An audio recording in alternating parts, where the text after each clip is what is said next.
Greetings and welcome, everyone. It's All You Can Geek Moviecast, episode 427. I'm one of your hosts, Jim Gast, joined by Corey Feinside. Happy New Year. And Tony Korkanakis. Double Happy New Year. And Happy New Year to everybody. Happy New Year to everyone, all listeners, viewers, and hopefully Mike, he's trying to join us. He might pop on, just so you know. He's having some modem issues, technical difficulties. Too bad he doesn't know any computer guys. Tech support guys. Anyways, so let's get into this movie cast. This is our first one of 2019, and we have some great stuff coming for you this year. There's some big movies that I can't wait to do spoiler casts of. This year is going to be off the hook.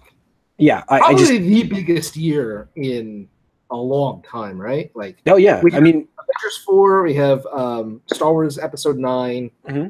Like just those two alone are like huge. The Spider-Man sequel, Spider-Man sequel. There's some Battle Angel.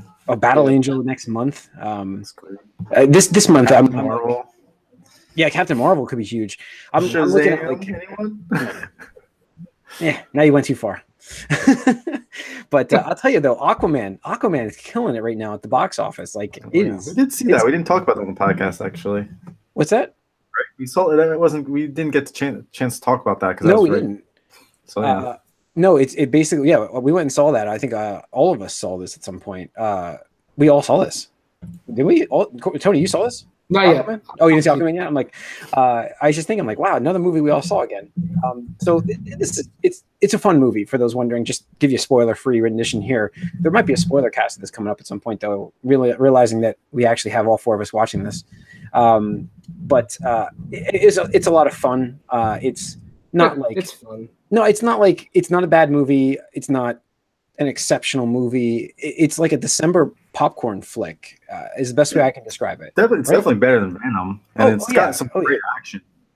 I thought the action was great. I thought the action was great. That's what I'm saying. Popcorn flick. I think that's what in my head, my definition of a popcorn flick is something where the story is not like all enthralling, but the action is so good that it's just like keep looking over here, So, and I think that I enjoyed it. We gotta update our best popcorn flicks of all time because we have a list somewhere out there. We do, and I think we are due for that. Wait, didn't we do that, or didn't we do like 10 more or something like that? Or I don't know. We have to look back because I know look for that. I don't know if we did that with the new topic era of our podcast. I don't know. I know we've done the scary ones, but I don't know about the.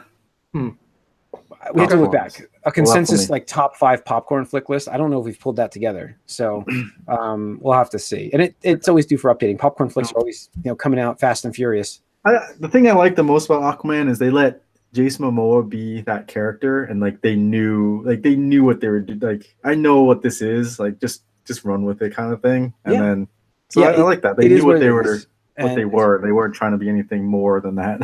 Overall, I felt this is a very CG heavy movie, and I felt they didn't do Marvel standards in terms of like certain facial stuff. They had to do I thought the CG was fantastic except for the de-aging. The de-aging stuff was terrible. See what Marvel does with de-aging, and you're like, well, they don't need actors to be anymore. They don't need younger actors to play these characters because they can just do it. But it was funny. That was the first thing I noticed in this movie. Like the CG the first thing that happens in this movie. Yeah, the de-aging part was like my first instinct was like, man, this is the B team. Who gets de-aged? We don't want to spoil it. Okay, it's not really a spoiler. The beginning of the movie is the mom and the dad meeting previously. Previously on Aquaman. It's like how Nicole Kidman's character meets Jango Fett. Gotcha. Yeah, so I thought it was a fun movie. I'd give it a 7 out of 10, which that's higher than I thought you'd give it. Yeah, actually. I liked. The more I walked away from it after the next day, I'm like, I really liked that movie. I thought it was fun. Like I said, the action I thought was really well done. So yeah. So all right, towards $1 billion. It looks like it's going to happen. Like that. Its hold last week was the best hold for a superhero movie, I think, right, or something like that. In the modern superhero movie. Jason Momoa's been doing interviews and stuff, and he was on some English guy's show, and he was talking to him about how women love to take pictures with him and have him push the boyfriend out of the screen or like make it so that like the boyfriend doesn't matter. So they had all these images of like him with these girls and like, their boyfriend just standing to the side, or like one of them he's got the girl like she's like wrapped around him and he's just like pushing the boyfriend away, and then he signed his name on the boyfriend's face so that you can't see him. Wow. Wow. And it's like he's like, the girls asked me to do this. It's not. It's what they want. Yeah. Wow. No, he definitely embraces the character, and I think that he did a good job with Aquaman, making Aquaman, who for me is not the most interesting superhero I've ever seen, at least fun, and really play off the fact that Black Manta was great too, but yeah, I think he was great. Orm was just yeah. So, but yeah, so that was the first thing that we can talk about that we saw. There's a lot of stuff we've seen since last podcast, since we were off for Christmas. I saw The Grinch, and I don't think we talked about that in the podcast. No, we didn't. So I saw The Grinch, which was, like Tony said, it was good. It was just very not much adult for adults there. So it was good. Cross generations as easily or as well as Pixar. And I will say I saw Mary Poppins 2, Mary Poppins Returns, and that is it just took me. I was looking up news for us today, and I saw an article about what it was, and I realized like, holy shit, it is. That is The Force Awakens. They took the exact same formula from the first movie and went beat for beat, essentially. So while it's good, I thought actually I don't know. I thought The Grinch was more fun, but I don't know. It's just, I think I like the original so much that I'm like, I don't know. So it was interesting to see some of the cameos in that movie. That there's some surprises that you're just like, oh, wow. Wow. What's his name? Cameo from Guardians? No. They didn't get him. No, but they got some old actors and actresses. Oh, really? Yeah, they got a bunch of characters to make cameos in this that you're just like, holy shit. And that makes it more fun. Just as a Disney movie, them playing, homage to their how's the music stuff.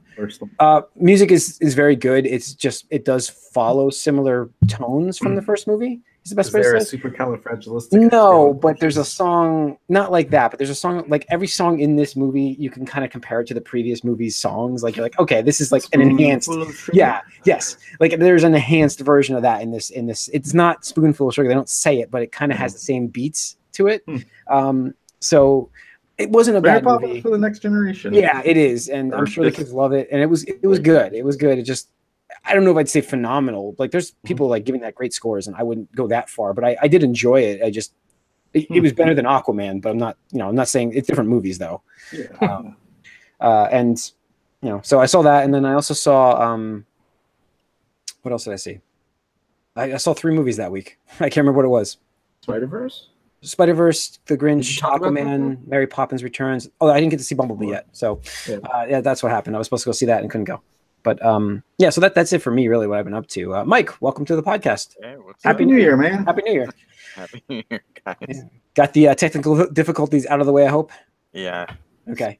Well, how about you get into what you've been watching? So it's been a couple weeks. I watched Aquaman, obviously. Yeah. You were there with that. Mm-hmm. Thought it was pretty good. Yeah.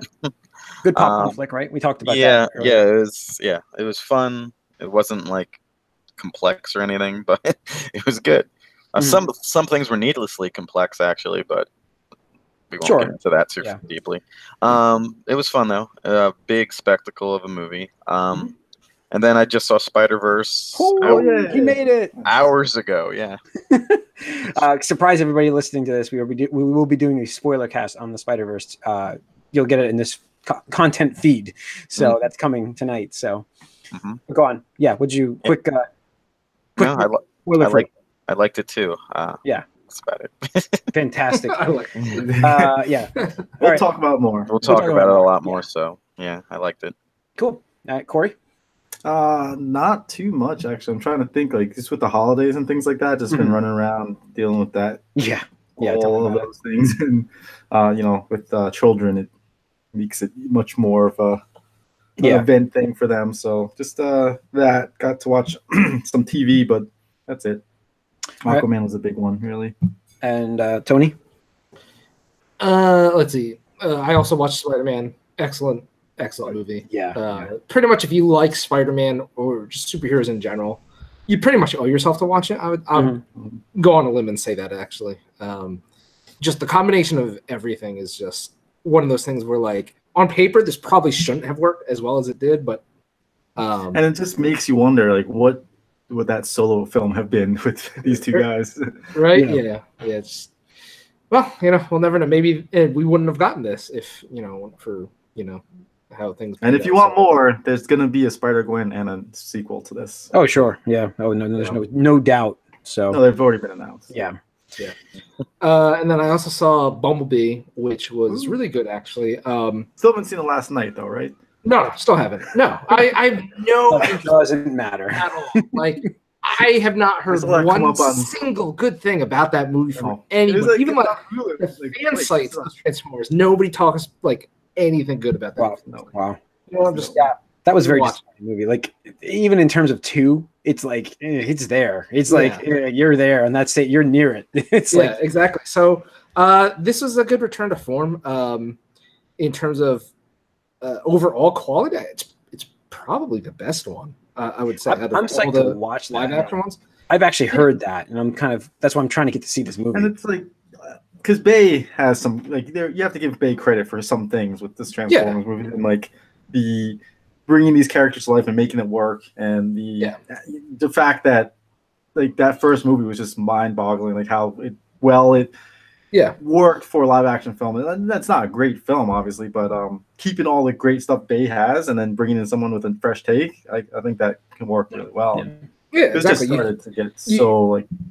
Yeah, I admire Bay in a certain light for, he's good at what I would say, like, I don't know, awesome. What is it, cinema? Yeah, awesome, but like, he just knows how to do like a shot that's just like a money shot. Like, honestly, he's the equivalent of like a porn filmmaker. Just like, this shot of the car, the sun's gonna be gleaming. It's gonna be like a nice like. I mean, it's that Megan Fox. Right, exactly. Just like like I still remember that Megan Fox thing. It's like everybody, like every dude audibly like did like one of those. Or like groan in the theater. I still remember that from over a decade ago. Desktops everywhere, like the screens, like desktop pick wallpapers for everybody.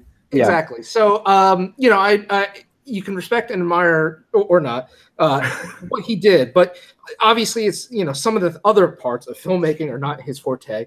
But you get Travis Knight and his crew in there, and you keep what worked. And you add in or subtract what you need, and you get this product. So Bumblebee, I think, is really great at showing, like, hey, this Transformers doesn't necessarily have to be just about explosions and military, like, hoorah, like, just plus giant robots. It's like, wow, there's actual more, like, emotions and whatnot that go into it. So storytelling. Yeah, exactly. So I highly recommend that to anybody that was interested in. I've seen all the other Transformers, so I have to see this one. Yeah, and you know what? I will have to say, because I know Corey had talked about this before. I was like, oh, you know what? Take your kids to see this. Like, how bad could it possibly be for kids? There's some scenes where I'm just like, okay, there's no blood, but like the implication is there, and like there's a couple things where it's like PG or PG-13. It's PG-13. Yeah. So it's just like, oh, like that. Yeah, that's Into the Spider-Verse is PG, by the way. Is it really? I thought it was PG-13. I guess all the huge violence is just like off screen, but so was good. And then I guess we'll tie into the news too. Is I watched through Stranger Things season 1 and season 2 over the weekend. Oh, nice! So you're set up for season 3, which is now premiering July 4th this year. July 4th. Yep. So what did you think of season 1 and 2? Yeah, it's really interesting watching it again. Re-review, and I was watching it. With a lady friend, she had never seen it before, so it was one of those things where like, oh, I know it's happening, and you have no idea what's happening. Like it's the shock, yeah.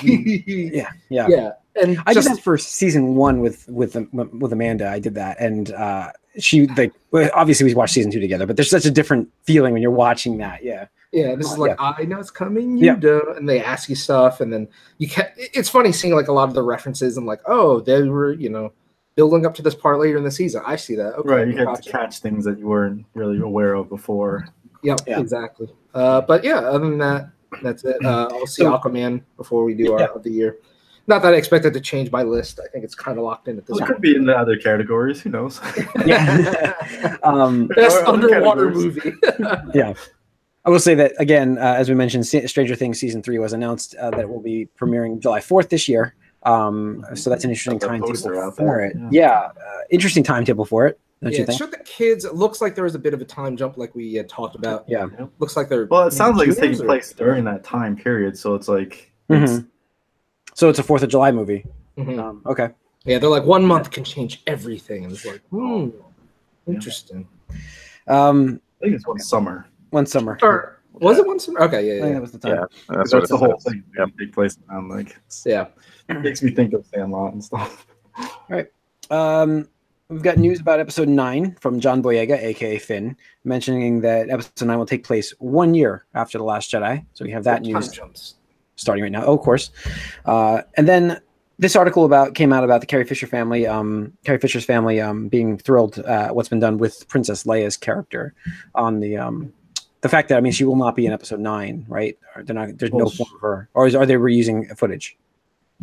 I don't know. You got the news there. Well, I didn't post this article. This was I posted it, yeah. Okay, I'll read it. Her brother, Todd Fisher, told Good Morning America in an interview that the family is excited about how director J.J. Abrams is using footage of the actress in next year's episode 9.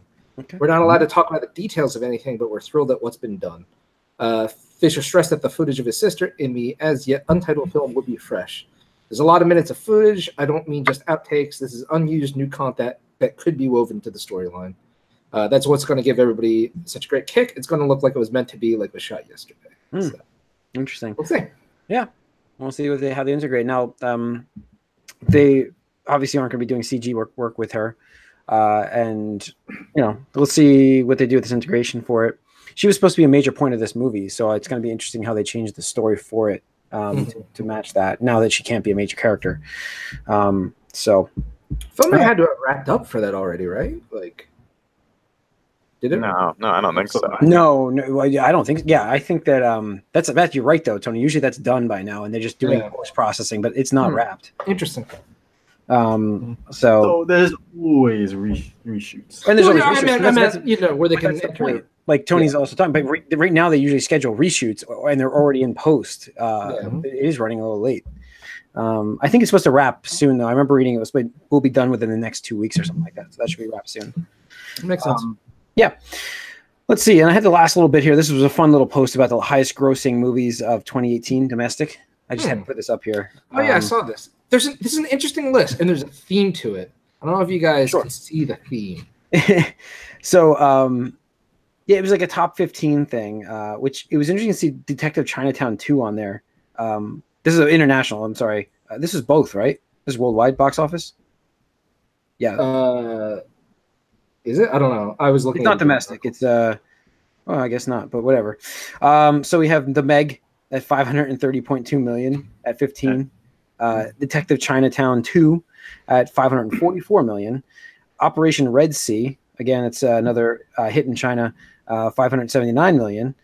Then you have Ready Player One at 582. That's number 12. You have Ant-Man and Wasp at number 11 at 622 million. Fantastic Beasts did 627. That's a more recent one. That's number 10. Bohemian Rhapsody made it in the top 10. It's number 9 at 702 million. It's so crazy, really. Yeah. Bryan Singer movie, guys. Deadpool 2, 735 million at number 8. Aquaman at 748.8. I don't know. I'm just getting fatigued reading this list. I'll go on. Mission Impossible Fallout, 791 million at number 6. Well deserved. Venom at 855.2. Not so well deserved, but surprising. Number 5. It was, you know what it is? It's the character love. It's the character love for this. I think if they made a good sequel, I'm actually worried about the sequel for this because if it wasn't that great of a movie, the nostalgia will go away, and it's just like, you know what I mean? You saw it, Jim? No, I haven't seen it yet. It's on. Okay. I have it now. There's something that I have to ask you about. I will be seeing it this week, so I can talk to you about it. Incredibles 2, 1.2 billion at number 4. Jurassic World, Fallen Kingdom. How did that make $1 billion? It always does. It's Jurassic Park. 1.3 billion. I still haven't seen that yet. Did anybody see that here? Did you see it, Corey? Did anybody? None of us saw this movie No. this year. Isn't Nope. I was actually gonna watch it to see if it's gonna be in my most disappointing, yeah, but it could be. I would go out of my way to see movies just to make sure. It's But I Just to didn't. see I if didn't it want to made pay to see a movie just to see if it would Yeah. fit that category. Black Panther 2. I'm sorry, Black Panther made number 2 at 1.35 billion. I'll get this out right. And then Avengers: Infinity War at 2 billion, 2.05 billion at number $4 1. billion movies. Yeah. Yeah, that's So there's a hell of a list. a lot of money. So there's a lot of superhero movies, though. Yeah, They're the only Sure movies that is. come out anymore, so I don't know what you guys are trying to say. Because We're the- not trying to say anything. but the But point that's that it. is- They're the only that movies. is- It's you're right, The you're only right, thing Mike, that but- can justify a big, budget is a superhero movie. You're right. Or, You're right. or Because there's no Jurassic fatigue World. there because they're drawing crowds. Well, now they are with Black Panther. they were on the way down before. It's peaks and valleys. It's yeah, it's like the stock market. All right. Anyway, so that's the list there. We have tonight. We actually have, like I said, instead of a topic, we're going to be doing a spoiler cast for Spider-Verse for the movies. So I think that's going to wrap up our episode. So tune into the Gamecast coming up next, and tune into our spoiler cast if you've seen Spider-Verse. Happy New Year, everybody! Again, thanks for tuning in to all of our podcasts last year. I hope all of them, and to all the ones coming up this year. Like I said, we'll be coming out with some awesome spoiler casts this year. We have also a lot of not from Sony, but there's a lot of big games coming this year. So we'll be talking about those. Never know. And, yeah. Days Gone could be big. I don't know.